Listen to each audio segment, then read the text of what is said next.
الحمد لله نحمده ونستعين به ونستغفره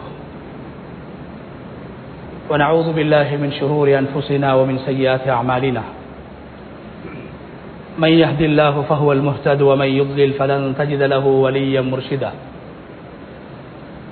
أشهد أن لا إله إلا الله وحده لا شريك له وأشهد أن نبينا محمدا عبده ورسوله وصلوات الله وسلامه على سيدنا ونبينا محمد وعلى آله وأصحابه وأهل بيته ومن تبعهم بإحسان إلى يوم الدين. أما بعد، فقد قال الله تبارك وتعالى في كتابه العزيز: أعوذ بالله من الشيطان الرجيم، بسم الله الرحمن الرحيم. يا أيها الذين آمنوا اركعوا واسجدوا واعبدوا ربكم وافعلوا الخير لعلكم تفلحون. صدق الله العظيم. இந்த உலகை படைத்து பரிபாலித்துக் கொண்டிருக்கும் ரப்புல் ஆலமீன் அல்லாஹுக்கே புகழ் அனைத்தும். சலாத்தும் சலாமும் நமது தூதர் முஹம்மது முஸ்தபா ஸல்லல்லாஹு அலைஹி வஸல்லம் அவர்கள் மீதிலும், அவர்களை பின்பற்றி வாழ்ந்த சஹாபாக்கள், தாபிஊன்கள், தபவு தாபிஈன்கள், கியாமத்துடைய நாள் வரைக்கும் இந்த உலகத்தில் அல்லாஹ்வை ஏற்று வாழக்கூடிய அனைத்து முஃமின்கள் மீதும் உண்டாகட்டும். அன்பின் இஸ்லாமிய சகோதரர்களே, அல்லாஹ்வின் நல்லடியார்களே, இந்த உலகத்தில் வாழும் போது எல்லா நிலைகளிலும் அல்லாஹ் ஒருவனே பயந்து தக்வா செய்து கொள்ளுமாறு முதலில் எனக்கும் அப்பால் உங்களுக்கும் வசியத் செய்து கொள்கின்றேன். கண்ணியமான அல்லாஹுடைய நல்லடியார்களே, அல்லாஹு தஆலா மனித இனத்தின் ஆரம்பத்தை நபி ஆதம் அலைஹிஸ்ஸலாத்து வஸ்ஸலாம் அவர்களை சுவர்க்கத்தில் படைத்து, அந்த ஆதம் அலைஹிஸ்ஸலாத்து வஸ்ஸலாம் அவருக்கு அல்லாஹு தஆலா அல் இன்சான் என்று பெயர் வைத்தான். அல் இன்சான், ஆதம் அலைஹிஸ்ஸலாத்தை படைத்து மனித இனத்தின் ஆரம்பம் ஆதம் அலைஹிஸ்ஸலாம்.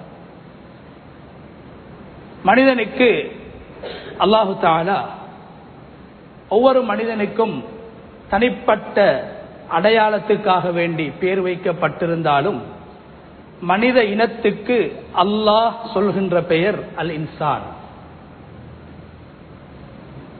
நபி ஸல்லல்லாஹு அலைஹி வஸல்லம் அவர்களுக்கு அல்லாஹு தஆலா குர்ஆனுடைய ஆரம்பம், வஹீயுடைய ஆரம்பம், ஸல்லல்லாஹு அலைஹி வஸல்லம் அவர்களை ரசூலாக நபியாக அல்லாஹ் தெரிவு செய்யும் போது அல்லாஹ் முதலாவது இறக்கிய குர்ஆனுடைய வசனம், இக்ரா பிஸ்மி ரப்பிக்கல்லதீ ஹலக். நபியே, உங்களை படைத்த, உலகத்தில் வானங்களையும் பூமிகளையும் மனிதர்களையும் ஜின்களையும் என்று படைக்கக்கூடிய அல்லாஹ்வின் பெயரால் நீங்கள் ஓதுங்கள் என்று அல்லாஹு தஆலா நபி ஸல்லல்லாஹு அலைஹி வஸல்லம் அவர்களுடைய நுபுவத்தின் ஆரம்பத்தை நபியாக அடையாளப்படுத்துகின்ற போது இறக்கிய அந்த சூறாவில் எல்லாவற்றையும் படைப்பவன் அல்லாஹ் என்று, தன்னை படைக்கக்கூடியவன் என்று அல்லாஹ் அடையாளப்படுத்திவிட்டு, கண்ணியமானவர்களே, அந்த அல்லாஹு தஆலா மனிதனை மாத்திரம்தான் அல்லாஹ் விசேஷமாக குறிப்பிட்டான். ஹலக்கல் இன்சான், மனிதனை படைத்த அல்லாஹ்,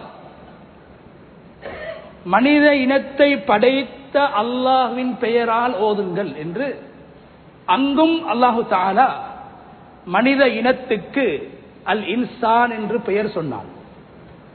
ஜின்களை பற்றியும் அல்லாஹ் அங்கு சொல்லவில்லை. மனிதனை விட பிரம்மாண்டமான படைப்புகள் மலக்குமார்களை பற்றியும் அல்லாஹ் அங்கு சொல்லவில்லை. வானம் பூமிகளை பற்றியும் அல்லாஹ் சொல்லவில்லை. கடல் நதிகளை பற்றியும் அல்லாஹ் சொல்லவில்லை. அங்கு அல்லாஹ் சொன்னது, உலகத்தில் லட்சக்கணக்கான படைப்பினங்களை படைத்த அல்லாஹ் மனிதனை படைத்த ரப்பு என்று தன்னை அடையாளப்படுத்துகின்றான். தன்னுடைய கண்ணியத்தை, தன்னுடைய சிறப்பை, தன்னுடைய மகிமையை அல்லாஹ் சொல்கிற போது மனித இனத்தை மாத்திரம் சொல்லித்தான் அல்லாஹ் சொல்கிறான். கண்ணியமானவர்களே, எனவே மனிதன் கண்ணியமானவன். மனிதனுக்கு அல்லாஹு தஆலா கண்ணியமான ஒரு பெயரை வைத்திருக்கிறான். இன்சான் என்றால் என்ன? இன்சான் என்றால் அந்த பெயருடைய அர்த்தம் இன்னும் ஒரு தன்னுடைய இனத்தில் பிறந்த இன்னும் ஒருவரை மதிக்கக்கூடியவன். அல் உன்ஸ், இன்னும் ஒருவருக்கு உதவக்கூடியவன், இன்னும் ஒருவனுடைய சந்தோஷத்துக்கு காரணமாக அமையக்கூடியவன், இன்னும் ஒருவனை மகிழ வைக்கக்கூடியவன், இன்னும் ஒருவனுக்கு அநியாயம் அட்டூழியம் செய்யாமல் வாழக்கூடியவன். அல் உன்ஸ் என்ற அரபு பதத்திலிருந்து மனிதனுக்கு அல் இன்சான் என்று அல்லாஹ் தெரிவு செய்து பெயர் வைத்திருக்கிறான். எனவே கண்ணியமானவர்களே, அதனால் தான் கண்ணியமானவர்களே, மனிதன் சமூகத்தோடு இன்னும் ஒரு மனிதனோடு சேர்ந்து வாழ வேண்டும், கலந்து வாழ வேண்டும். சமூக பிராணியாக வெறுமனே நான், எனது குடும்பம், எனது வீடு என்று ஒரு மனிதன் வாழ்வதை விட சமூகத்தோடு சேர்ந்து சமூகத்துக்காக உழைக்கக்கூடியவனாக, இன்னும் ஒரு மனிதனுக்கு பயனளிக்கக்கூடிய விடயத்தில் ஈடுபடக்கூடியவனாக, சமுதாயத்துக்கு தேவையான நலவுகளை செய்யக்கூடியவனாக மனிதன் வாழ வேண்டும் என்று அல்லாஹ் எதிர்பார்க்கிறான். அதனால் தான் மனிதனுக்கு பெயர் அல் இன்சான்.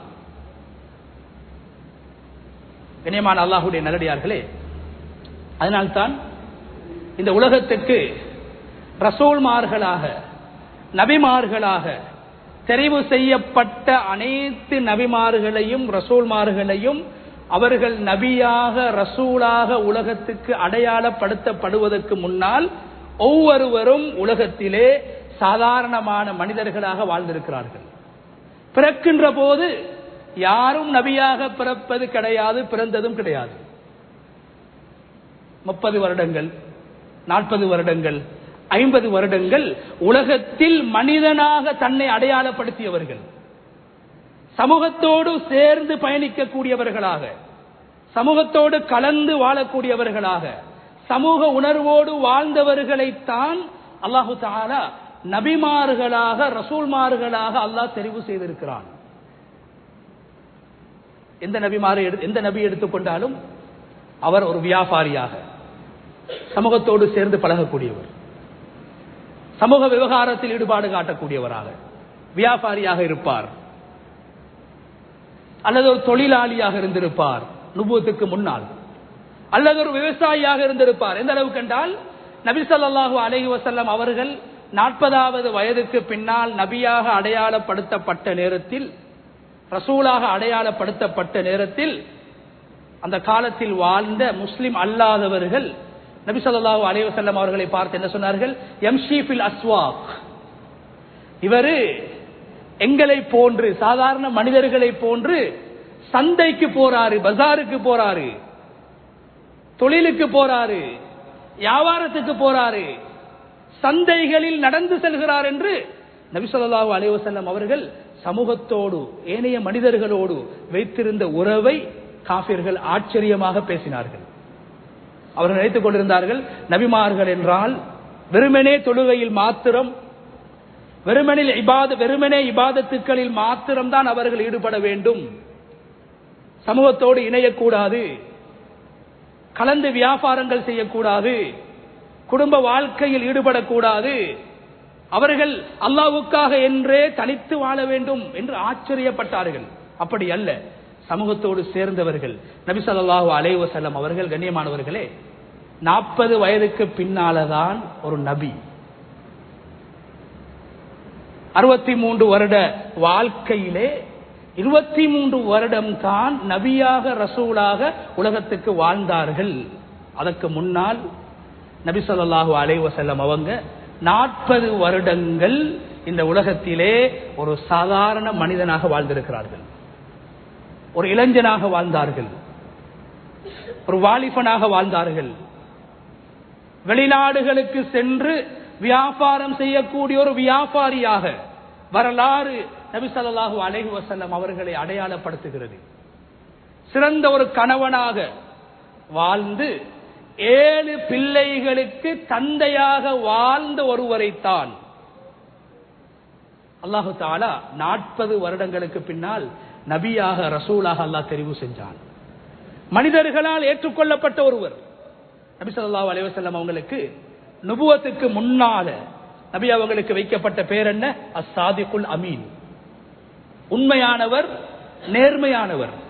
கண்ணியமானவர்களே, உண்மை நேர்மை என்ற 2 தனித்துவ அடையாளங்கள் நபி ஸல்லல்லாஹு அலைஹி வஸல்லம் அவங்களுக்கு இஸ்லாம் வருவதற்கு முன்னால், நபி அவர்கள் தன்னை ரசூலாக நபியாக அடையாளப்படுத்துவதற்கு முன்னால் இருந்து நேர்மையானவர், உண்மையானவர் என்று அடையாளப்படுத்தப்பட்டார்கள் ஸல்லல்லாஹு அலைஹி வஸல்லம். கண்ணியமானவர்களே, இந்த 2 சிறப்புகளையும் தனித்துவங்களையும் இலகுவாக அடைந்து கொள்ள முடியாது. ஒரு மனிதனை நல்லவர் என்று ஒரே பார்வையில், ஒரே பிரயாணத்தில், ஒரு தடவை வியாபாரம் செய்து, கொடுக்கல் வாங்கல் செய்து, அவரோடு பேசி அவர் நல்லவர் என்று முடிவுக்கு வர முடியாது. அப்ப அந்த ஜாகிலிய காலத்து மக்கள் இவர் உண்மையானவர், நேர்மையானவர் என்று எதை வைத்து சொன்னார்கள்? நபி ஸல்லல்லாஹு அலைஹி வஸல்லம் அவர்கள் மனிதர்களோடு வைத்திருந்த உறவு, மனிதர்களோடு வைத்திருந்த தொடர்பு. இன்சான் என்ற அந்த பெயரின் அர்த்தத்தை புரிந்து ஒரு இன்சானாக 40 வருடங்கள் ஸல்லல்லாஹு அலைஹி வஸல்லம் அவர்கள் வாழ்ந்தார்கள். பிறரை நேசிக்கக்கூடியவர்களாக, பிறருடைய துன்பங்களை, பிறருடைய சிரமங்களை, பிறருடைய பிரச்சனைகளை தன் பிரச்சனையாக, தனது துன்பமாக ஸல்லல்லாஹு அலைஹி வஸல்லம் அவர்கள் உணர்ந்து சமூகத்தை நேசிக்கக்கூடிய ஒருவராக 40 வருடங்கள் வாழ்ந்ததற்கு பின்னால் தான் ஸல்லல்லாஹு அலைஹி வஸல்லம் அவங்க அல்லாஹ்வினால் நபியாக, ரசூலாக தெரிவு செய்யப்பட்டார்கள். எங்கள் எல்லோருக்கும் தெரியும், நபி ஸல்லல்லாஹு அலைஹி வஸல்லம் அவங்க முதலாவது ஜிப்ரீல் அலைஹிஸ்ஸலாத்தை சந்திச்சாங்க. சந்திச்சு இக்ரா பிஸ்மி ரப்பிக்கல்லதி ஹலக் என்று அந்த ஆரம்பிக்கப்படக்கூடிய அந்த சூராவுடைய 5 ஆயத்துக்களை ஜிப்ரீல் அலைஹிஸ்ஸலாம் நபி அவர்களுக்கு ஓதி காட்டினார்கள். இந்த நேரத்தில் நபி ஸல்லல்லாஹு அலைஹி வஸல்லம் அவர்களுக்கு ஒன்றுமே தெரியாது. என்ன நடக்கிறது, இது என்ன வார்த்தை, யார் வந்தது, என்ன நடந்தது, ஒன்றுமே தெரியாது. இப்போது நபி ஸல்லல்லாஹு அலைஹி வஸல்லம் அவங்க வீட்டுக்கு வராங்க. வீட்டுக்கு வேகமாக ஓடி வராங்க. உடம்பெல்லாம் வேர்க்க ஆரம்பிக்குகிறது, உடம்பெல்லாம் வலி, காய்ச்சலோடு ஸல்லல்லாஹு அலைஹி வஸல்லம் அவங்க தன்னுடைய வீட்டுக்கு ஓடி வந்தாங்க. கண்ணியமானவர்களே, வரக்கூடிய நேரத்தில் நபி அவர்களுடைய மனைவி ஹதீஜா அம்மையார் 7 குழந்தைகளுக்கு தாயாக, அன்று வரைக்கும் நபி அவர்களுடைய 40வது வயது வரைக்கும் கிட்டத்தட்ட 15 வருட காலங்கள் ஒரு மனைவியாக நபி ஸல்லல்லாஹு அலைஹி வஸல்லம் அவர்களோடு வாழ்ந்த அந்த ஹதீஜா அம்மையாருடைய வீட்டுக்கு நபி ஸல்லல்லாஹு அலைஹி வஸல்லம் அவங்க வேகமாக ஓடி வரும்போது பயந்து கொண்டு வந்தார்கள், அச்சத்தோடு வந்தார்கள், திடுக்கத்தோடு வந்தார்கள். இந்த நேரத்தில் ஹதீஜா அம்மையார் அவர்கள் நபி ஸல்லல்லாஹு அலைஹி வஸல்லம் அவர்களுக்கு சொன்ன ஆறுதல் வார்த்தைகளை வரலாற்றிலே நாங்கள் பார்க்கின்றோம். ஆறுதல் வார்த்தைகள் என்ன சொன்னாங்க? முதலாவது, ஹதீஜா ரலியல்லாஹு அன்ஹாவுக்கும் தெரியாது நபி அவங்களுக்கு வந்திருக்கிறது வஹி, அல்லாஹ்வுடைய வார்த்தை தான் வந்திருக்குது. அதை கொண்டு வந்தவர் ஜிப்ரீல் என்று நபி அவங்களோட மனைவிக்கும் தெரியா, நபிக்கும் தெரியா. ஆனா சாதாரண கணவன், என்னுடைய கணவன் என்று தெரியும். நபி அவர்களுக்கு ஹதீஜா மனைவி என்று தெரியும். நான் முஹம்மதுர் ரசூலுல்லாஹ், அல்லாஹ்வுடைய ஒரு தூதுவர் என்று நபி அவர்களுக்கும் தெரியாது, மனைவிக்கும் தெரியாது. ஆனா மனைவி என்ன சொன்னா? முதலாவது, வல்லாஹி லா யஹ்ஸிகல்லாஹு அபதா, அல்லாஹ் மீது சத்தியமாக அல்லாஹ் உங்களை ஒருபோதும் கேவலப்படுத்த மாட்டான், அல்லாஹ் உங்களை இழிவுபடுத்த மாட்டான், எந்த ஒரு ஆபத்தும் கெடுதியும் உங்களுக்கு உலகத்தில் ஏற்படாது. என்ன காரணம்? சில காரணங்களை சொன்னாங்க. சில காரணங்களை சொன்னாங்க. நபி ஸல்லல்லாஹு அலைஹி வஸல்லம் அவங்க நான் மாத்திரம் வாழ்ந்தால் போதும் என்று 4 சுவருக்குள்ளால் வாழவில்லை. மற்றவர்களோடு உறவை பேணினார்கள். இன்பங்களிலும் துன்பங்களிலும் பங்கெடுத்தார்கள், நலவுகளில் பங்கெடுத்தார்கள், சமூக சேவைகளில் ஸல்லல்லாஹு அலைஹி வஸல்லம் அவர்கள் தன்னை ஈடுபடுத்தினார்கள். அதனால்தான் ஸல்லல்லாஹு அலைஹி வஸல்லம் அவர்களை அல்லாஹ் 40 வயதுக்கு பின்னால் நபியாக தெரிவு செய்தார். அதற்கு முன்னால் பல தியாகங்கள், அதற்கு முன்னால் சமூகத்துக்காக பல சேவை ஆற்றியவர்கள் தான் முஹம்மது ரசூலுல்லாஹ். மனைவி என்ன சொன்னாங்க? இன்னக லதஸிலுர் ரஹீம். முதலாவது சொன்னாங்க, இஸ்லாம் இருக்கல்ல, வஹி இருக்கல்ல, குர்ஆன் இருக்கல்ல, ஹதீஸும் இருக்கல்ல. தன்னுடைய சாதாரண கணவனை 15 வருடங்களாக அவதானித்த ஹதீஜா அம்மையாருடைய அவதானம் என்ன தெரியுமா? முதலாவது சொன்னாங்க, இன்னக லதஸிலுர் ரஹீம். நபியே, நீங்க உறவினர்களோடு சேர்ந்து நடக்கக்கூடியவர். இன்பங்கள்ல துன்பங்கள்ல உறவினர்களோட முதலாவது நீங்க சேர்ந்து நடக்கிறீங்க. ஒரு சமூகத்துடைய உறவு எங்கிருந்து ஆரம்பிக்குது? சமூகத்துடைய உறவு குடும்பத்திலிருந்து ஆரம்பிக்குது. எந்த மனிதனுடைய குடும்ப உறவு சீராக இருக்குமோ அவருடைய சமூகத்தின் உறவும் சீராக இருக்கும்.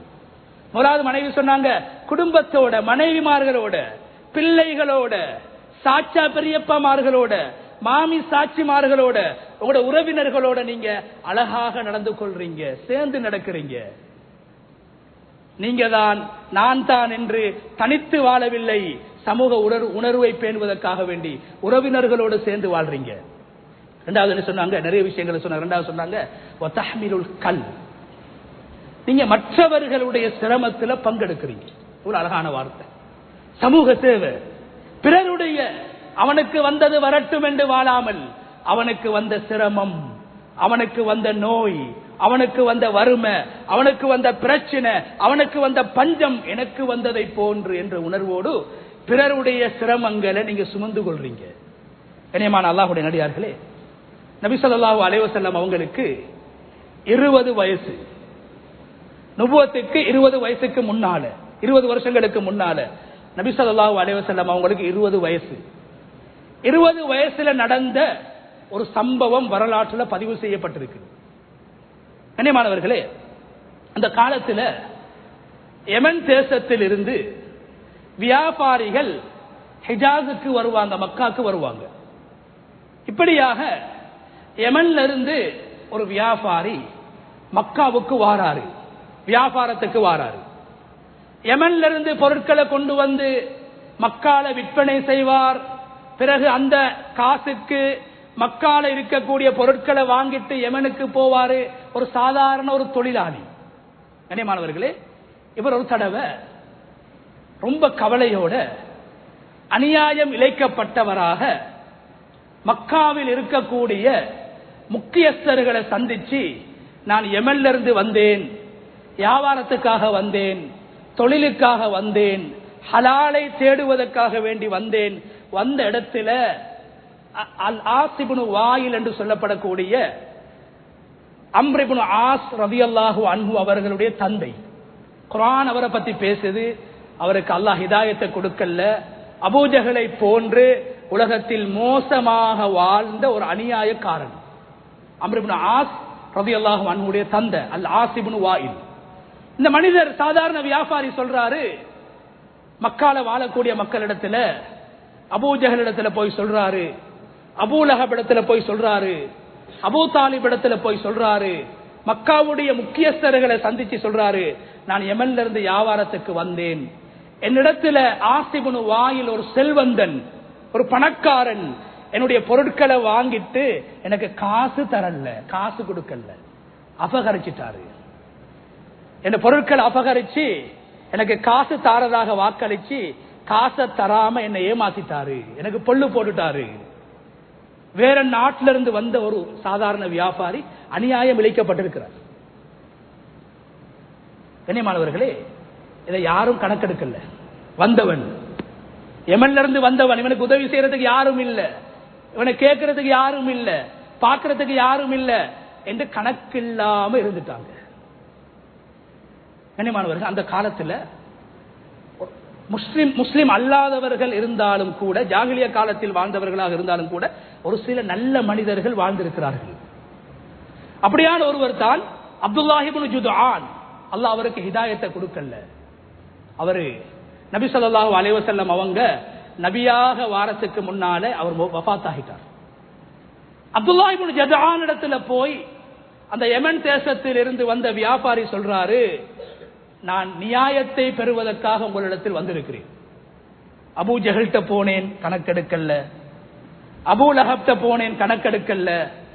உக்பா இடத்துல போனேன், யாரும் கணக்கெடுக்கல, உங்களோட உதவியை தேடி வந்திருக்கிறேன். என்ன உதவி? உங்களோட ஊர்ல வாழக்கூடிய மிகப்பெரிய செல்வந்தன் அல் ஆஸ் இப்னு வாயில் என்னுடைய பொருட்களை எடுத்துட்டு எனக்கு காசு தராம ஏமாத்திட்டாரு. அப்துல்லாஹ் இப்னு ஜுதுஆன் என்ன செய்யறாருண்டா, உடனடியாக ஆஸ் இப்னு வாயில் இடத்திலிருந்து பணத்தை பெற்று பணத்தை எடுத்து அந்த வியாபாரிக்கு அவருக்கு போய் சேர வேண்டிய பணத்தை எடுத்து கொடுத்தார். இது ஒரு சமூக சேவை, உதவி செஞ்சாரு. வேற ஊர்ல இருந்து வந்தவனாக இருந்தாலும் அவன் அநியாயம் இழைக்கப்பட்ட அவன் அநியாயம் இழைக்கப்பட்டவன், அவனும் மனிதன். இன்சான் என்றால் தன் வயிற்றை மாத்திரம் நிரப்பக்கூடியவன் அல்ல, பிறருடைய விடயத்திலும் கவனம் செலுத்தக்கூடியவனாக இருக்க வேண்டும். மற்றவர்களை நேசிக்கக்கூடியவன்.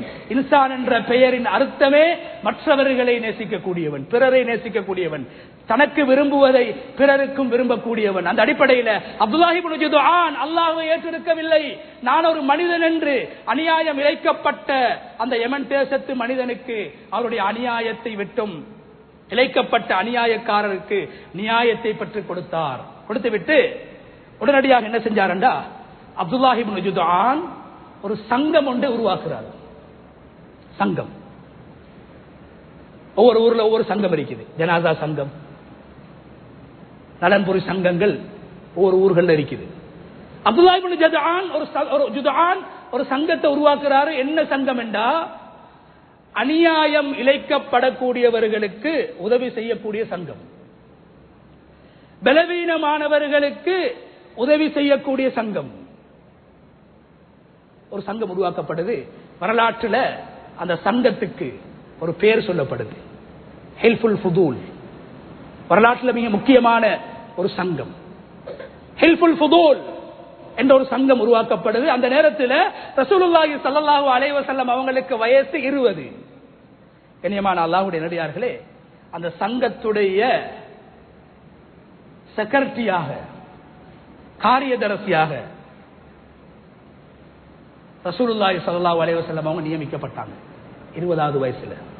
40வது வயதில் நபி அவர்கள் நபியாக உலகத்துக்கு அடையாளப்படுத்தப்பட்டிருந்தாலும் கூட நபி ஸல்லல்லாஹு அலைஹி வஸல்லம் அவர்கள் 20வது வயதிலே தன்னுடைய ஊரில் இருந்த ஒரு சங்கத்திற்கு செக்ரட்டரியாக, காரியதரிசியாக, செயலாளராக ஸல்லல்லாஹு அலைஹி வஸல்லம் அவங்க நியமிக்கப்பட்டாங்க. கண்ணியமான அல்லாஹ்வுடைய நடிகார்களே, பிறகு ஸல்லல்லாஹு அலைஹி வஸல்லம் அவங்க மதீனாவுக்கு வந்ததுக்கு பின்னால் பிற்காலத்தில் சொன்னாங்க, நான் மக்காவில் வாலிபனாக இருக்கும் போது இப்படி ஒருவருக்கு அநியாயம் நடந்துச்சு. அந்த அநியாயத்தை தட்டி கேட்கறதுக்காக வேண்டி எங்கட ஊர்ல இருந்த ஒரு நல்ல மனிதர் அப்துல்லாஹ் இப்னு ஜுதுஆன் என்று சொல்லக்கூடியவர் அவருடைய வீட்டில் ஒரு சங்கத்தை உருவாக்கினாரு. அந்த சங்கத்துல மிக முக்கியமான பொறுப்பு எனக்கு வழங்கப்பட்டுச்சு.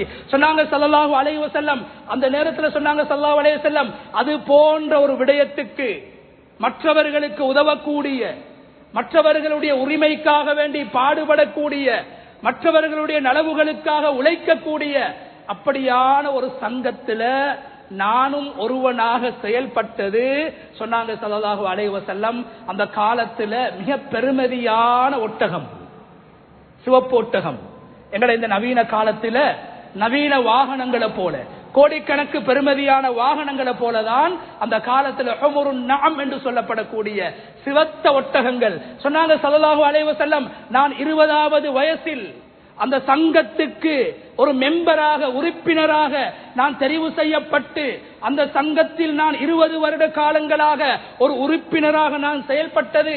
எனக்கு இப்ப சாதாரண ஒட்டகத்தில் இருக்கக்கூடிய ஸல்லல்லாஹு அலைஹி வஸல்லம் அவங்க சொல்றாங்க, எனக்கு இப்ப பெருமதியான சிவத்த ஒட்டகங்கள், பெரும் பெரும் வாகனங்கள் கிடைப்பதை விட எனக்கு விருப்பமானது என்று சொன்னாங்க ஸல்லல்லாஹு அலைஹி வஸல்லம். அதனாலதான் ஹதீஜா அம்மையார் சொன்னாங்க, வதஹ்மிலுல் கல், மற்றவர்களுடைய சிரமத்தை நீங்க உங்களோட தலையில போட்டு சுமந்து மற்றவர்களுடைய சிரமத்தை நீங்க இல்லாமக்குறீங்க.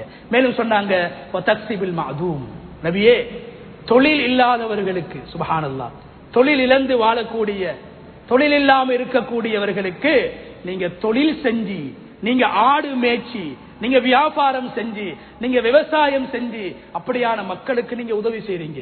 இது நபியாக வந்ததுக்கு பின்னால் அல்ல, 40 வருட காலங்களாக நீங்க மனிதனாக வாழ்ந்த நேரத்தில், 15 வருட காலம் என்னோடு கணவனாக வாழ்ந்த காலத்தில் நான் அவதானித்த விடயங்கள், விருந்தாளிகளுக்கு நீங்க இருப்பதை கொடுத்து விருந்து பிரசாரம் செய்யக்கூடியவர்கள் என்று நபி ஸல்லல்லாஹு அலைஹி வஸல்லம் அவர்கள் சமூகத்தோடு வைத்திருந்த பண்புகளையும் தொடர்புகளையும் ஹதீஜா அம்மையார் அவர்கள் சொல்லித்தான் நபி ஸல்லல்லாஹு அலைஹி வஸல்லம் அவர்களுக்கு ஆறுதல் சொன்னார்கள். எனவே கண்ணியமான அல்லாஹ்வுடைய நல்லடியார்களே, வெறுமனே இஸ்லாமிய மார்க்கம் என்பது வெறுமனே தொழுகையை மாத்திரம் அல்லது நோன்பை மாத்திரம், ஒரு மனிதன் மறுமையை சம்பாதிப்பதற்காக வேண்டி வெறுமனே தொழுகை நோன்பு போன்ற வணக்கங்களை, ஹஜ் போன்ற வணக்கங்களை மாத்திரம் இபாதத் என்று சொன்ன மார்க்கம் அல்ல இஸ்லாம்.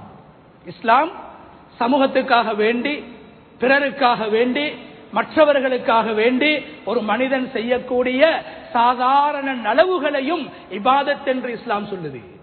நபியிடத்தில் ஒரு மனிதர், ஒரு சஹாபி வந்து கேட்கிறாரு, ஐயுன் நாஸி கைரு யா ரசூலல்லாஹ், அல்லாஹ்வுடைய தூதரே, மனிதர்கள்ல சிறந்த மனிதன் யார்? மனிதர்கள சிறந்த மனிதன் யாரு? சொன்னாங்க ஸல்லல்லாஹு அலைஹி வஸல்லம், அன்ஃபஉஹும் லின்னாஸ், மனிதன் என்ற அடையாளத்தோடு வாழக்கூடியவர். மனிதன் என்ற அடையாளத்தோடு வாழக்கூடியவர் அவர் யாரு?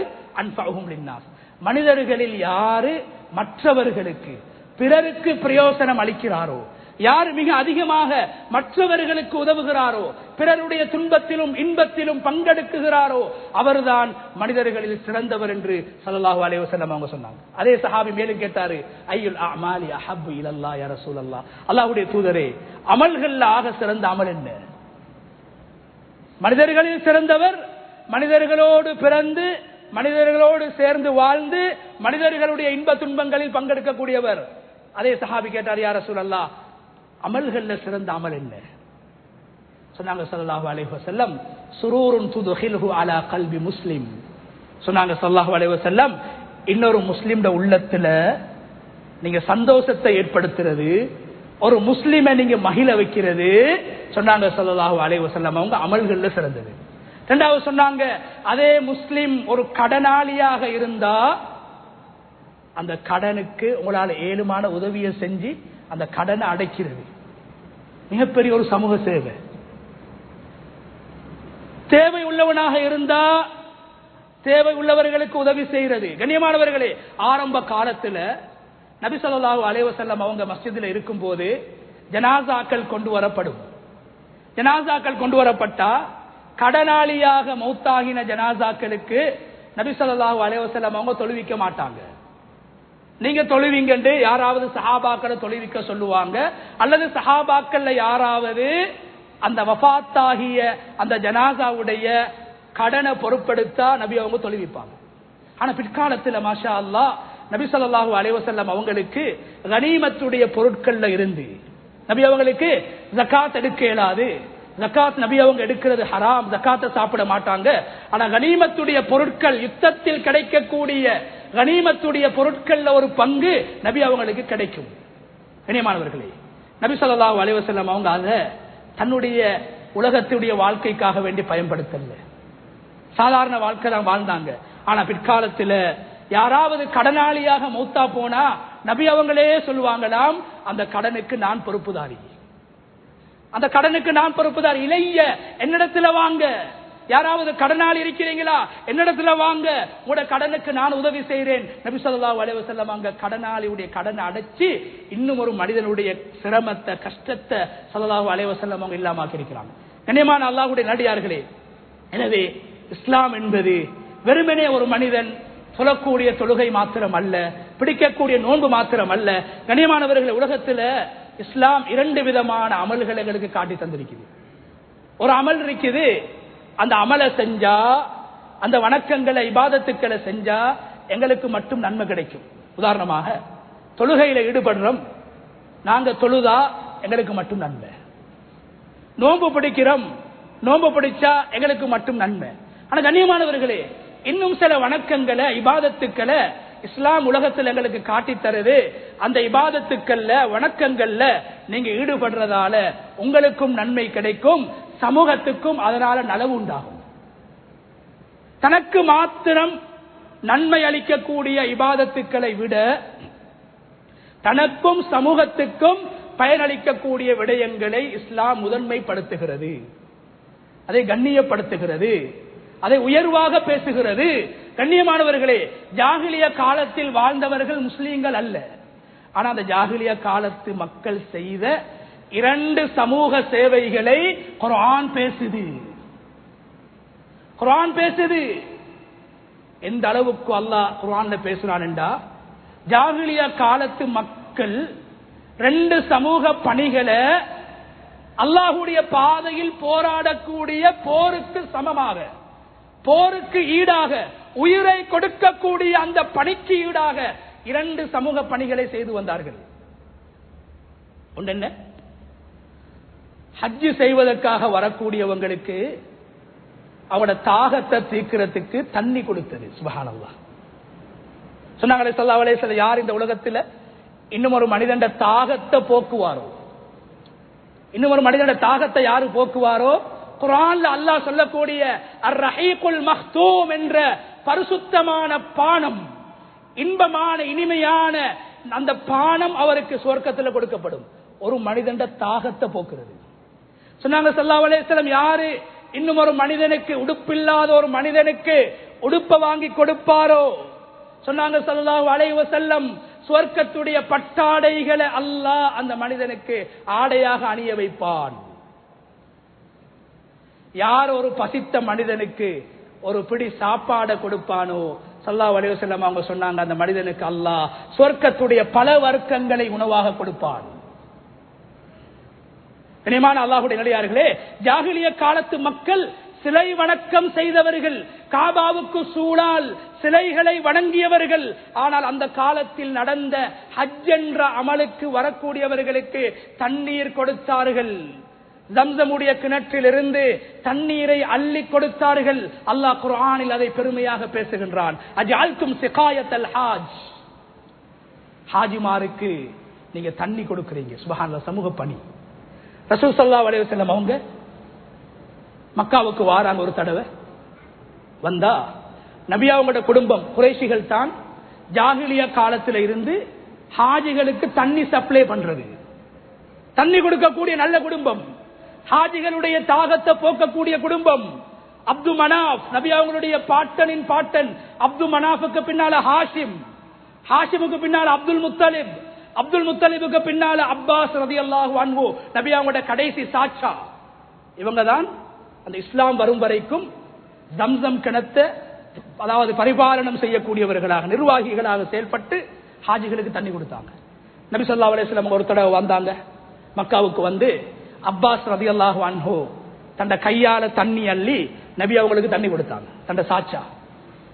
நபி ஸல்லல்லாஹு அலைஹி வஸல்லம் அவங்க துஆ செஞ்சுட்டு சொன்னாங்க, யஅமலு இன்னக்கும் அலா அமலின் சாலிஹ்.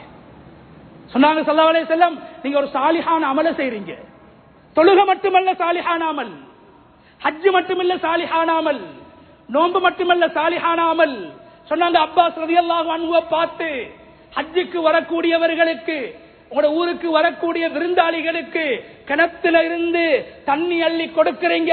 சொன்னாங்க ஸல்லல்லாஹு அலைஹி வஸல்லம், யஅமலு, இத மாதிரி நல்ல அமல்களை செஞ்சு கொண்டே இருங்க, இன்னக்கும் அலா அமலின் சாலிஹ், இது ஒரு சாலிஹான அமல் என்று சொன்னாங்க ஸல்லல்லாஹு அலைஹி வஸல்லம். சொல்லிட்டு சொன்னாங்க ஸல்லல்லாஹு அலைஹி வஸல்லம், எனக்கு ஆசையாக இருக்குது அப்பாஸ், உங்களோட கையில் இருக்கக்கூடிய வாளிய பறிச்சு வரக்கூடிய ஹாஜிகளுக்கு ஏண்ட கையால தண்ணி அள்ளி கொடுக்கணும். நான் அப்படி செஞ்சேன்டா இந்த இடத்துல வரக்கூடிய மக்கள் யாரும் வந்துட்டு திரும்பி போக மாட்டாங்க. இந்த இடத்துக்கு வந்து யாரும் திரும்பி போக மாட்டாங்க. என்ன சூழ்ந்து கொள்வாங்க, என்ன சூழ்ந்து கொள்வாங்க. நான் நபி, அதனால நான் விட்டுட்டு போறேன். இல்லண்டா உங்களோட கையில இருக்கிற வாளிய பறிச்சு நான் தான் வரக்கூடிய ஹாஜிகளுக்கு தண்ணி அள்ளி குடிப்பேன் சொன்னாங்க ஸல்லல்லாஹு அலைஹி வஸல்லம். எனவே இதான் குர்ஆன் பேசுது, சிகாயத்துல் ஹாஜ், ஹாஜிகளுக்கு தண்ணி கொடுக்கிறதும் சாலிஹான அமல், நல்ல அமல். இரண்டாவது குர்ஆன் சொல்லுது, ஜாகிலிய காலத்திலிருந்து மக்கள், அந்த ஜாகிலிய மக்கள் செஞ்ச நல்ல பணி, சமூக பணி என்ன தெரியுமா? இமாரத்துல் மஸ்ஜித். அவங்க சிலை வணங்கினாலும் அல்லாஹ்வுடைய மாளிகை காபத்துல்லாவை அவங்க பரிபாலனம் செஞ்சாங்க. மஸ்ஜிதுகளை பரிபாலனம் செய்யறது சாதாரண ஒரு அமல் அல்ல.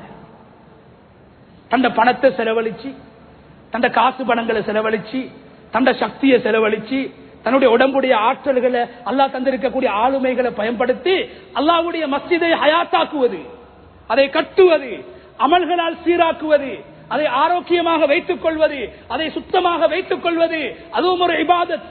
ஏன் உலகத்துக்கு அனுப்பப்பட்ட நபி ஸல்லல்லாஹு அலைஹி வஸல்லம் அவர்களுக்கு பின்னால் இந்த உலகத்தில் மிக சிறந்த ஒரு நபி, உயர்ந்த நபி இப்ராஹிம் அலைஹிஸ்ஸலாம். அவங்கள பார்த்து அல்லாஹ் என்ன சொல்றாங்க குர்ஆன்ல? காபத்துல்லாஹ் புனர் நிர்மாணம் செஞ்சாங்க, கட்டினாங்க. அல்லாஹ் என்ன சொன்னான்? தஹீர் பைத்தி லித்தாயிஃபீன் வல் ஆகிஃபீன் வர்ருக்காஇஸ் சுஜூத். சொன்னாங்க, இப்ராஹிம் நீங்களும் உங்களோட மகனும் சேர்ந்து காபத்துல்லாவை கட்டி மட்டும் போதா, இந்த காபத்துல்லாவை நீங்க சுத்தம் செய்யணும். சுப்ஹானல்லாஹ். காபத்துல்லாவை சுத்தம் செய்யறது, அதை கிளீன் பண்ணுங்க, அதை சுத்தம் செய்யுங்க, அதை கூட்டுங்க, அதை துப்புரவு செய்யுங்க. யாருக்காக? தவாப் செய்யக்கூடிய மக்கள், இஅ்திகாஃப் செய்யக்கூடிய மக்கள், ருக்கு சுஜூதில் ஈடுபட்டு தொழுகையில் ஈடுபடுவதற்காக வேண்டி மஸ்ஜிதுக்கு வரக்கூடிய மக்களுக்காக அந்த இபாதத்தை அழகாக செய்ய வேண்டும் என்பதற்காக பள்ளியை சுத்தப்படுத்துங்கள் என்று ஒரு நபியை பார்த்து அல்லாஹ் குர்ஆனில் கட்டளையிடுகிறான். சாதாரண பணிகள் அல்ல, இவைகள் அனைத்தும் சமூக பணி. நபி ஸல்லல்லாஹு அலைஹி வஸல்லம் அவங்களோட காலத்தில் ஒரு நீக்ரோ பெண்மணி, கருப்பு இனத்தை சேர்ந்த ஒரு பெண்மணி, நபி அவங்களுடைய பள்ளிவாசலுடைய கழிவுகளை, அழுக்குகளை சுத்தம் செய்யக்கூடிய பெண்மணி. கண்ணியமானவர்களே, நபி ஸல்லல்லாஹு அலைஹி வஸல்லம் அவங்க எப்பயுமே சுபஹ் தொழுதாங்கண்டா உடனே வீட்டுக்கு ஓட மாட்டாங்க. நபி அவங்க ஜுந்துப் இப்னு சமுரா ரலியல்லாஹு அன்ஹு சொல்றாங்க, சுபஹ் தொழுத உடனே நபி ஸல்லல்லாஹு அலைஹி வஸல்லம் அவங்க வீட்டுக்கு ஓட மாட்டாங்க.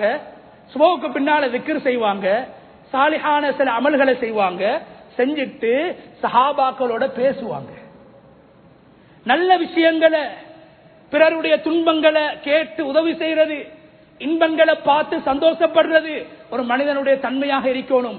நபி அவங்க சுபஹ் தொழுதுட்டு வீட்டுக்கு ஓட மாட்டாங்க, சஹாபாக்களோட பேசுவாங்க. எந்த அளவுக்கு பேசுவாங்கண்டா, கேட்பாங்க சஹாபாக்களை பார்த்து, இன்னைக்கு யாரு பள்ளிவாசலுக்கு வரல, யாரு நோயாளி, யாரு மௌத்து, இதெல்லாம் விசாரிப்பாங்க.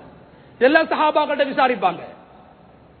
எந்த அளவுக்கு கேட்பாங்கண்டா, இன்னைக்கு யாரு நல்ல கனவு கண்ட, சுப்ஹானல்லாஹ், கனவை பத்தி யாரு நல்ல கனவு கண்ட என்று சொல்லி சஹாபாக்கள்கிட்ட நபி அவங்க மஸ்ஜிதுல கேட்பாங்க. சமூகத்துக்கு நேரம் கொடுத்தாங்க ஸல்லல்லாஹு அலைஹி வஸல்லம். சமூகத்தோட உரையாடினாங்க, உறவை பேணினாங்க, நலவுகள்ல பங்கெடுத்தாங்க, கஷ்டங்கள்ல சிரமங்கள்லையும் பங்கெடுத்தாங்க. கேட்பாங்க, இன்னைக்கு யாரு வரல, யாரு நோயாளி, நோயாளிகளை நோய் விசாரிக்க போவாங்க. நல்ல விஷயங்களுக்கு சஹாபாக்களுக்கு வழிகாட்டுவாங்க. யாரு நல்ல கனவு கண்ட அந்த சஹாபாக்கள் கனவை சொல்லும் போது நபி அவங்க மாஷா அல்லாஹ் என்று சொல்லுவாங்க. சஹாபாக்கள் சொல்றாங்க மாஷா அல்லாஹ் என்று சொல்லுவாங்க. கண்ணியமானவர்களே, ஒரு தடவை பார்க்கிறாங்க, வளமையாக மஸ்ஜிதை சுத்தம் செய்யக்கூடிய பெண்ணை காணல. கருப்பு அடிமை பெண், கருப்பு பெண், நீக்ரோ பெண், அரபியே கிடையாது, சாதாரண பெண்மணி. கேட்டாங்க ஸல்லல்லாஹு அலைஹி வஸல்லம், பள்ளியை சுத்தம் செய்யக்கூடிய அந்த தாய் எங்கே, பெண் எங்கே? காணவில்லை. சமூக உறவு, தன்னோடு சேர்ந்து இருக்கக்கூடிய ஒருவரை காணவில்லை. தன்னுடைய மஸ்ஜிதுக்கு பணியாற்றக்கூடிய ஒரு பெண்ணை காணவில்லை. கேட்டார்கள். சஹாபாக்கள் சொன்னாங்க, யா ரசூலல்லாஹ், அந்த பொம்பளை நேத்ராவ் மௌத்தா போய்த்தா, நேத்ராவ் மௌத்தா போய்த்தா, நாங்க ஜனாசாவை அடக்கிட்டோம். கண்ணியமானவர்களே, நபி ஸல்லல்லாஹு அலைஹி வஸல்லம் கோவப்பட்டாங்க.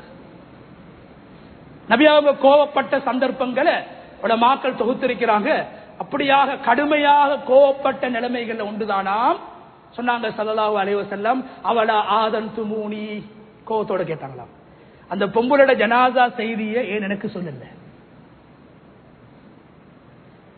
ஏன் எனக்கு சொல்லல? சஹாபாக்கள் நினைச்சாங்க, ஒரு சாதாரண பொம்பளை தானே, வேலைக்காரி தானே, கருப்பு அடிமை தானே, இவட ஜனாசாக்கு நபி அவங்க வரணுமா? நபி அவங்களுக்கு இந்த ஜனாசா ஒரு பெரிய செய்தியாக சொல்லணுமா என்று நினைச்சுதான் சொல்லல. நபி அவங்க கோவப்பட்டாங்க, ஏன் இந்த ஜனாசா செய்தி எனக்கு சொல்லல? அதுக்கு பின்னால உடனடியாக நபி ஸல்லல்லாஹு அலைஹி வஸல்லம் அவங்க போய் அந்த பெண்மணியுடைய கபரை கேட்டாங்க. துல்லூனி அலா கபரிஹா, அந்த பொம்பளோட கபரை காட்டுங்கன்னு சொன்னாங்க. அந்த கபரை நபி அவங்க தரிசிச்சு கபருக்கு முன்னால ஜனாசா தொழுகை நடத்தினாங்க. இந்த ஹதீஸ் ஆதாரமாக வச்சுத்தான் மறைவான ஜனாசாக்களுக்கு கபருக்கு முன்னால சென்று அந்த ஜனாசா தொழுகை நடாத்தலாம் என்று உலமாக்கள் சட்டம் எடுக்கிறாங்க. யாருடைய ஜனாசா? ஒரு சமூக சேவையில் ஈடுபட்ட சாதாரண ஒரு பெண்ணுடைய ஜனாசா. ஆனா கண்ணியமான எங்கட காலம் எப்படி? அட மையத்தூட்டுக்கே ஆள் பார்த்து தான் போற. சில ஜனாசா வீடுகளை பார்க்கும் போது பரிதாபம், உறவினர்களை கூட காணேலா. ஒரு கூட்டம் என்ன செய்வாங்கன்னா, படம் பார்க்கிற மாதிரி மையத்தை பார்க்கறதுக்கு வார ஒரு கூட்டம் பார்த்துட்டு போயிடுவாங்க. கண்ணியமானவர்களை உலமா கழிக்கிறாங்க, கேட்டு பாருங்க. ஒரு ஜனாசாவை பார்க்கிறதுக்கு எந்த ஒரு ஹதீஸ்லயும் எந்த ஒரு நன்மையும் சொல்லப்படல. சில பேர் வருவாங்க, ஜனாசாவை எடுத்துட்டாங்க, தொழுகை கிடைச்சிட்டு அவருக்கு, பள்ளியில ஜனாசாவை எடுத்தாச்சு, தொழுகை கிடைச்சிட்டு, இவரு கவலை, ஜனாசாவை பார்க்க கிடைக்கல. நீ ஜனாசாவை இல்ல பார்க்கிறது. அந்த ஜனாசா 2 வருஷம் நோயாளியாக இருந்துச்சு. அந்த ஜனாசா 6 மாசம் நோயாளியாக இருந்துச்சு. அந்த ஜனாசா ஒரு கிழமை படுக்க 2 மாசம் ஹாஸ்பிட்டல். நீ பார்க்க போகல, ஆனா மையத்தை பார்க்க கிடைக்கலன்னு இவர் சண்டை. பிரியப்பட மையத்தை நான் வர முந்தி அடக்கிட்டாங்க, நான் வர முந்தி கஃன் செஞ்சுட்டாங்க, நான் வர முந்தி தொழுவிச்சுட்டாங்க. கண்ணியமானவர்களே, நோயாளியை பார்க்கறதுக்கு நன்மை இருக்குது. அதனால ஸல்லல்லாஹு அலைஹி வஸல்லம் அவங்க தன்னுடைய வீட்டுக்கு பக்கத்து வீட்டு தனக்கு பணிவிடை செஞ்ச 6-7 வயசு யஹூதியுடைய மகன், யூதனுடைய மகன், சின்ன படியன், நோயாளி. நபி அவங்களுக்கு கேள்விப்படுது, நோய் விசாரிக்க போனாங்க ஸல்லல்லாஹு அலைஹி வஸல்லம். நோய் விசாரிக்க போய் சொன்னாங்க, கலிமாவை சொல்லு. அந்த பொடியன் வாப்பாட அனுமதியை பெற்று கலிமாவை சொல்லி இஸ்லாத்தை ஏற்றுக்கொண்டான். இன்னொரு சஹாபி கவலையோடு இருக்கிறாரு, உமைர் ரலியல்லாஹு அன்ஹு கவலையோடு இருக்கிறாரு. நபி அவங்க கேட்டாங்க, என்ன உமைர், உங்களுக்கு என்ன கவலை? அவருடைய சகோதரன் சொன்னாரு, யா ரசூலல்லாஹ், என்ற சகோதரன் ஒரு மைனாவை வளர்த்தான். மைனா ஒரு குருவியை வளர்த்து, அந்த குருவி செத்துட்டு அந்த கவலையில இருக்கிறான். உடனே நபி அவங்க அந்த சஹாபிய வீட்டுக்கு போனாங்க ஆறுதல் சொல்றதுக்கு. மையத்தை வீட்டுக்கு அல்ல, குருவி செத்த வீடு, கிளி செத்த வீடு, மைனா செத்த வீடு. ஒரு சின்ன பொடியன் கவலையோடு இருக்கிறான், நான் வளர்த்த செல்ல புள்ள செத்துட்டு, செல்ல பிராணி செத்துட்டு. நபி அவங்க ஆறுதலுக்காக வேண்டி போனாங்க. மா ஃபஅலன் நுகைர் யா உமைர், மா ஃபஅலன் நுகைர், உமைரே உன்ட மைனாக்கு என்ன நடந்துச்சு? சுப்ஹானல்லாஹ். கண்ணியமானவர்களே, ஜனாசாவை பார்க்கறதுக்கு நன்மை இல்ல. ஜனாசாவை பார்த்துட்டு அந்த உறவினர்களுக்கு அஅலமல்லாஹு அஜ்ரக் வ அஹ்ஸன அஸாஅக் வ கஃபர லிமையத்திக், அல்லாஹ் உங்களுடைய மையத்தை மன்னிக்கணும், அல்லாஹ் உங்களுக்கு ஆறுதல் தரணும் என்று அந்த உறவினர்களுக்கு ஆறுதல் சொல்லுங்க. அதுக்கு நன்மை இருக்குது. சும்மா பார்த்துட்டு போறதுக்கு நன்மை இல்ல. ஆறுதல் சொல்லுங்க, அதுக்கு பின்னால ஜனாசா தொழுகையில கலந்து கொள்ளுங்க.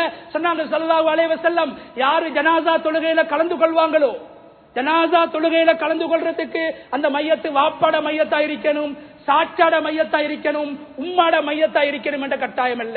ஒரு முஸ்லீம் இன்னொரு முஸ்லீமோட மையத்துக்கு போறது கடமைகள்ல உண்டு. கண்ணியமானவர்களே, ஜனாசா தொழுகைகள் உஸ்மான் ரலியல்லாஹு அன்ஹு சொல்றாங்க, நபி ஸல்லல்லாஹு அலைஹி வஸல்லம் அவங்களோட நாங்க பிரயாணமும் செஞ்சிருக்கிறோம், நபி அவங்களோட மதீனால ஊர்லயும் வாழ்ந்திருக்கிறோம். நபி அவங்கள்ட்ட விசேஷமான 2 தன்மைகள் இருக்குது, 3 தன்மைகள் இருக்குது. உஸ்மான் ரலியல்லாஹு சொல்றாங்க, பெரிய செல்வந்த சஹாபி, நபிட்ட இருந்த 3 தன்மைகள். ஒன்று சொன்னாங்க, யஊது மர்லானா, எங்கள்ட்ட யாராவது நோயாளிகள் என்றா நோய் விசாரிக்க போவாங்க, நன்மை இருக்குது. நோயாளிக்கு ஆறுதல் சொல்றதுக்கு நன்மை இருக்குது, நோயாளிக்கு துஆ செய்யறதுல நன்மை இருக்குது. நோயாளியை நோய் விசாரிக்கும் போது நோயாளிக்கும் அதை விசாரிக்க கூடியவர்களுக்கும் வானவர்கள் இஸ்திக்ஃபார் செய்கிறார்கள். நபி அவங்க எந்த நோயாளியை விட மாட்டாங்க, நோய் விசாரிக்க போவாங்க. இரண்டாவது, யஸ்பஉ ஜனாயிஸனா, ஜனாசாக்கள்ல கலந்து கொள்வாங்க. அதே மாதிரி யுவாசி அல் முஹ்தாஜீன், தேவை உள்ளவங்க யாரு என்ன கேட்டு வந்தாலும் இருக்கிறத கொடுப்பாங்க. இது நபி அவங்களோட பண்பு. அதனாலதான் கண்ணியமானவர்களே, ஸல்லல்லாஹு அலைஹி வஸல்லம் அவங்க ஒரு தடவை மஸ்ஜிதுல கேட்டாங்க, சஹாபாக்களை பார்த்து கேட்டாங்க, சுபஹுக்கு பின்னால கேட்டாங்க, மன் அஸ்பஹ மின்கும் ஸாயிமா, இன்னைக்கு உங்கள யாரு நோயாளிகள், அதாவது யாரு நோன்பாளி? சஹாபாக்கிட்ட கேட்டாங்க, சுன்னத்தான நோன்பு யாரு நோன்பு பிடிச்சிருக்கிறீங்க? உடனே எலிமிரார் அபூபக்கர் ரலியல்லாஹு அன்ஹு சொன்னாங்க, யார சொன்னா நோன்பு. ரெண்டாவது கேட்டாங்க நபி அவங்க சுபஹுக்கு பின்னால சஹாபாக்களை பார்த்து, மன் ஆத மின்கும் மரீதா, இன்னைக்கு நோய் யாராவது உங்கள யாராவது நோயாளிகளை நோய் விசாரித்தவர்கள் இருக்கிறார்களா? உடனே எழுப்பி சொன்னார் அபூபக்கர் அலி, யா ரசூலல்லாஹ், நான் இன்றைக்கு நோம்பும் பிடிச்சிருக்கிறேன், நோயாளியையும் நோயும் விசாரிச்சேன்.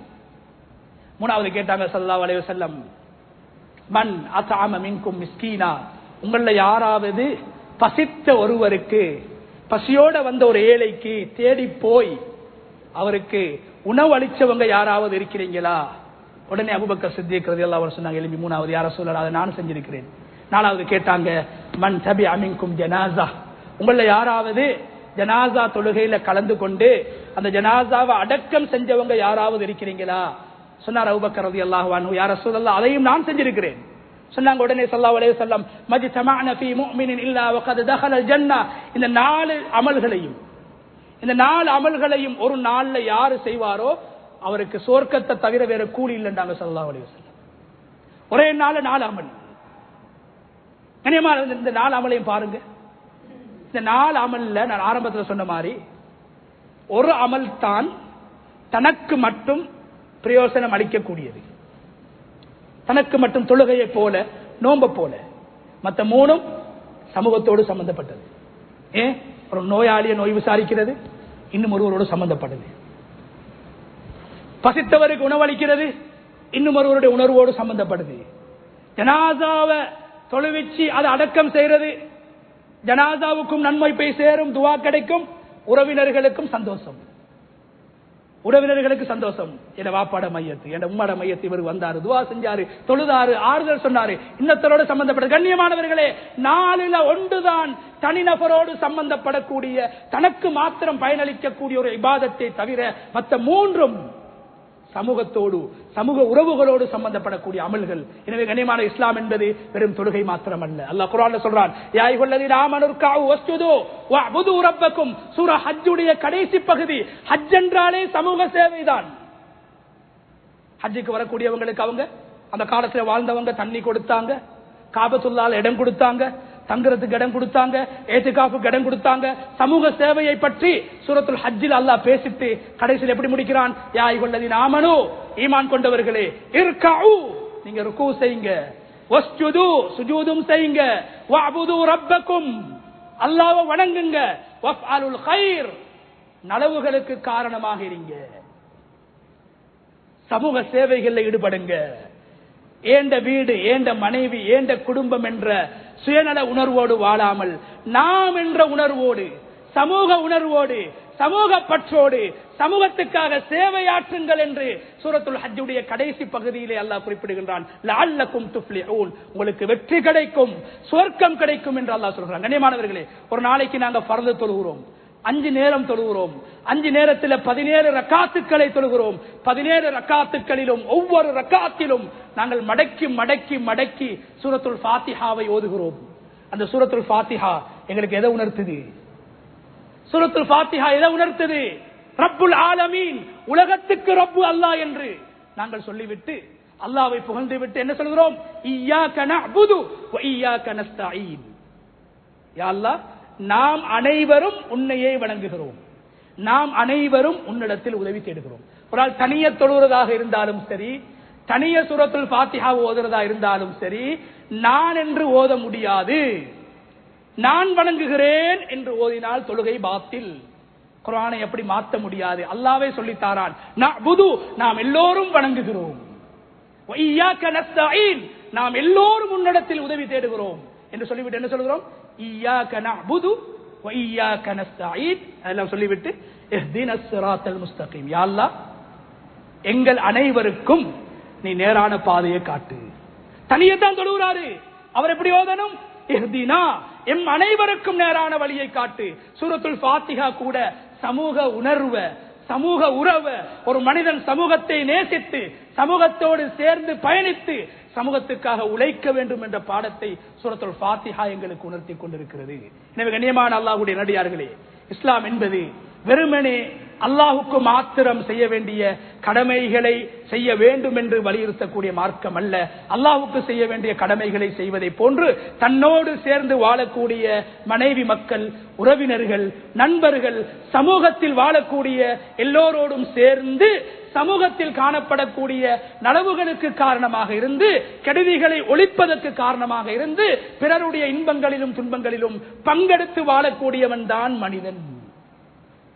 அவர்தான் மனிதர் என்று இஸ்லாம் எங்களுக்கு மிக அழகாக முன்வைத்துக் கொண்டிருக்கிறது. கண்ணியமான அல்லாஹ்வுடைய ரசூலுல்லாஹி ஸல்லல்லாஹு அலைஹி வஸல்லம் அவர்கள் நுபுவத்துக்கு முன்னாலும் சமூகத்தை நேசித்து சமூக உறவுகளை பேணி நோயாளிகளை நோய் விசாரித்து ஜனாசாக்களிலே கலந்து கொண்டு சமூகத்துக்கு தேவையான பணிகளை செய்து எந்த அளவுக்கென்றால் வாலிபனாக இருக்கின்ற போது குறைஷி காபிர்கள் காபத்துல்லாவை உடைத்து கட்டுகின்ற போது ஸல்லல்லாஹு அலைஹி வஸல்லம் அவர்கள் தன்னுடைய 2 கரங்களினாலும் கற்களை சுமந்தார்கள். காபத்துல்லாவை கற்றத்துக்கு இஸ்லாம் வாரத்துக்கு முன்னால நான் நபி என்று அடையாளப்படுத்தப்படுவதற்கு முன்னால், குர்ஆன் உண்மை என்று சொல்லப்படுவதற்கு முன்னால், இஸ்லாம் தான் உண்மையான மார்க்கம் என்று சொல்லப்படுவதற்கு முன்னால் நான் ஒரு மனிதன் சமூகத்தோடு வாழ வேண்டும், சமூகத்தை நேசிக்க வேண்டும், சமூக நலனுக்கு உழைக்க வேண்டும் என்ற அடிப்படையிலே ஸல்லல்லாஹு அலைஹி வஸல்லம் அவங்க காபத்துல்லாவை அபூஜஹலும் அபூலஹபும் கட்டக்கூடிய நேரத்தில் நபி அவங்க தந்த கையால கற்களை சுமந்தார்கள்.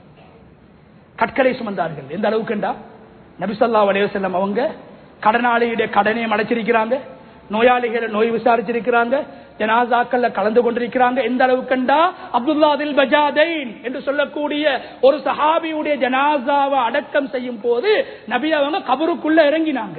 இதெல்லாம் சமூக சேவைகள் தொடராக செய்ய வேண்டிய விடயங்கள். எங்களுடைய ஊருடைய ஒற்றுமையை, கண்ணியத்தை, சிறப்பை, வெளிச்சத்தை அடையாளப்படுத்துகின்ற அம்சங்கள். கபூர்ல இறங்கினாங்க ஸல்லல்லாஹு அலைஹி வஸல்லம்.